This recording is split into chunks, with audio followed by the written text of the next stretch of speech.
Fala, gente, canal Marcos Palestra, não tá chegando a hora, hein? Tá chegando a hora!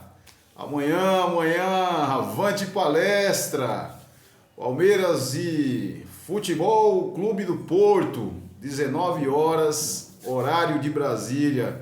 Bom, um abraço a você que é inscrito nesse canal. Se você não é e está assistindo esse vídeo pela primeira vez, se inscreva no canal, deixa o seu joinha, deixa o seu comentário também. E compartilhe o vídeo com mais um amigo, uma amiga, com geral. Beleza, gente? Meu nome é Marcos. Vamos falar aí do jogo de amanhã entre Palmeiras e Futebol Clube do Porto. Acredito sim em um bom jogo do Palmeiras, na vitória do Palmeiras, para nós começarmos aí já com o pé direito nesse campeonato que é muito importante aí, não só para o Palmeiras, mas para todas as equipes que participam desse campeonato. E vamos falar de alguns fatos importantes, de alguns assuntos importantes aí que envolvem esse jogo, beleza? Bom, falar do Brasileirão, o Palmeiras continua em quarto lugar, né? Depois dessa mini rodada aí, que só tivemos aí 6 jogos. Vamos passar pelos resultados desses jogos. Tivemos aí a vitória do Bahia em cima do Bragantino lá em Bragança Paulista, que deu uma segurada no Bragantino. Vitória empatou com o Cruzeiro lá em um jogo que teve uma lesão muito grave aí do jogador do Vitória, né? Um campo, muita chuva e aí um carrinho, para mim, imprudente, né? Não estou colocando a culpa aí em quem deu o carrinho, mas um carrinho imprudente, para mim, você não pode dar um carrinho num campo do jeito que estava ali. Se o cara tiver com o pé preso no chão, cara, dificilmente não vai quebrar. Tá? E foi o que aconteceu. Fortaleza 2, Santos 3, o Santos afundando mais ainda o Fortaleza aí na zona de rebaixamento. Tivemos também Corinthians 1, Grêmio 1 lá em Porto Alegre.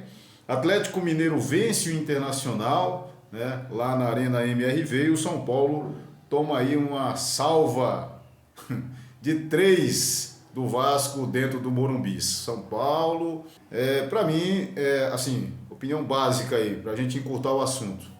Não é culpa do Zubeldia, tá? Tanto que até o próprio presidente do São Paulo já falou que o Zubeldia continua no cargo. Tá certo ele, na minha opinião. Bom, agora vamos falar do jogo do Palmeiras. O goleiro do time de futebol, o Clube do Porto, não joga esse jogo. Ele foi vetado pelo departamento médico, campeão da Nations League com a seleção de Portugal em cima da seleção espanhola no final de semana passado, e ele acusou aí uma lesão na coxa direita, no adutor da coxa direita, e não joga esse primeiro jogo. Pode ser que na segunda rodada ele atue, mas nesse primeiro jogo contra o Palmeiras ele é desfalque. Pelo menos é o que falam aí os canais de notícias da Europa. Então o Diego Costa, fora desse jogo, vai jogar o goleiro reserva da equipe do Porto. Bom, o Porto é um time muito importante aí, é um berço, né? Portugal é um berço aí dos jogadores que saem daqui e vão para a Europa, porque é um laboratório. Se o cara for bem ali, ele vai para a Inglaterra, Espanha, Alemanha, Itália. Mas se ele for mal, ele bate lá e volta para o país dele. Bom, e aí nós temos alguns exemplos, inclusive alguns jogadores lá de Portugal mesmo. O Hulk passou por lá, Jardel é ídolo lá, o Vitinha, que foi campeão da UEFA Champions League agora há pouco, esse que você está vendo aí, ó, foi campeão pelo PSG agora há pouco, em cima da Inter, também saiu de lá do Porto. O Luiz Dias, inclusive fez gol agora no meio de semana, se não estou enganado, foi gol dele em cima da Argentina. Luiz Dias também saiu do Futebol Clube do Porto para ir para o Liverpool. Então é um laboratório. O cara que for para Portugal e se desempenhar bem ali, cara, ele vai entrar de vez na nata aí do futebol mundial, que é a Europa. Bom, nosso Verdão continua trabalhando bastante. Provavelmente hoje, daqui a pouquinho, deve estar fazendo um reconhecimento do gramado. O estádio é o MetLife Stadium, né? Fica em Nova Jersey, e o Palmeiras joga nesse estádio amanhã às 19 horas, horário de Brasília, contra a equipe do Futebol Clube do Porto. Um estádio, vocês sabem, como a maioria dos estádios nos Estados Unidos, todos eles são voltados, criados, montados para o futebol americano, e você está vendo aí nas imagens que é isso. Mas isso não impede de você praticar um bom futebol. Acredito que vai estar com um gramado em plenas condições de você praticar um bom futebol, e o Palmeiras tem futebol para apresentar. Por mais que temos alguns comentaristas da Europa falando que os times brasileiros acham que são times grandes, cara, tudo no futebol é possível. É uma caixa de surpresas e, em algumas vezes, surpresas desagradáveis. Falar também do Abel, né? O Abel continua muito firme, muito focado em treinar a equipe, mostrar para a equipe que não tem um bicho de 7 cabeças lá na Europa. São 11 contra 11, logicamente qualidade qualidade é qualidade, cada um tem a sua. Mas o Palmeiras tem plenas condições aí de apresentar um bom futebol e fazer uma grande estreia nesse Super Mundial. Bom, falar também do Danilo, né? O Danilo recusou uma proposta do Lyon por causa de uma cláusula que o Don Jackson, que é dono também do Lyon, pediu para que o seu staff colocasse lá no contrato do Danilo, e o Danilo viu e falou: não, senhor, no Brasil eu só volto para jogar no Palmeiras. Parabéns, Danilo, parabéns por essas palavras, por esse reconhecimento à equipe do Palmeiras, viu, cara? Por isso que você até hoje é lembrado com muito carinho. E, para variar, é da minha terra, da Bahia também, beleza? Então, bom, esses foram aí os assuntos, né? Os assuntos que nós tínhamos para tocar.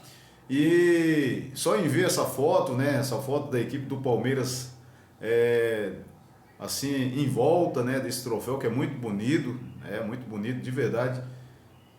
Realmente a gente agora começa a cair a ficha da grandeza que é essa Copa, né? Da grandeza que é esse campeonato, e feliz em ver o Palmeiras lá também, né? Graças a Deus, eu peço a Deus que proteja aí a cada um dos atletas que vão disputar, do Palmeiras, das outras equipes também, que seja um campeonato muito bem jogado, e nós tenhamos aí uma boa lembrança mais para frente aí desse campeonato aí, que é só o primeiro de muitos que terão, eu acredito, né? Então, gente, esse foi o vídeo de hoje, né? Lembrando que a seleção já está na Copa do Mundo 2026, a seleção brasileira ganhou no meio de semana, com uma pequena evolução, mas teve evolução. Isso é muito importante. A chegada de pessoas, de jogadores que põem respeito, né? Podem falar o que quiser do Casemiro, mas é um cara que, se está naquele jogo contra a Argentina, não ia acontecer o que aconteceu com o Rafinha. Não ia. Porque o Casemiro ia peitar os jogadores da Argentina e eles iam ter que respeitar. E sempre respeito, sempre tem que ter, cara. Toda equipe tem que ter um Felipe Melo, toda equipe tem que ter um Casemiro, um Amaral. Toda a equipe tem que ter um Edmundo, toda a equipe tem que ter, porque esses caras, um Romário, toda a equipe tem que ter esses caras. Não estou falando em futebol, estou falando em impor respeito. E a seleção estava faltando isso, e eu acredito, com a chegada agora do Casemiro, até o próprio Danilo, que para mim é fraco para estar na seleção, isso vai dar uma clareada, vai dar uma melhorada. Certo, gente? Então, expectativa total aí para a estreia do Alviverde Imponente no Super Campeonato Mundial 2025, que se inicia para nós amanhã. Daqui a pouquinho já tem jogo já, mas muita felicidade em ver o Verdão aí, e firme e forte, e nós vamos para cima, gente, vamos para cima. Eu acredito já amanhã em uma grande partida e uma vitória, a primeira vitória nesse Super Mundial, beleza? Um abraço a você, não se esqueça, hein? Se não é inscrito, se inscreve no canal, deixa o seu comentário, compartilhe o vídeo com mais um amigo e deixa o seu joinha, isso é importantíssimo para o canal. Beijo no coração, canal Marcos Palestra no Ar, meu nome é Marcos e eu fui!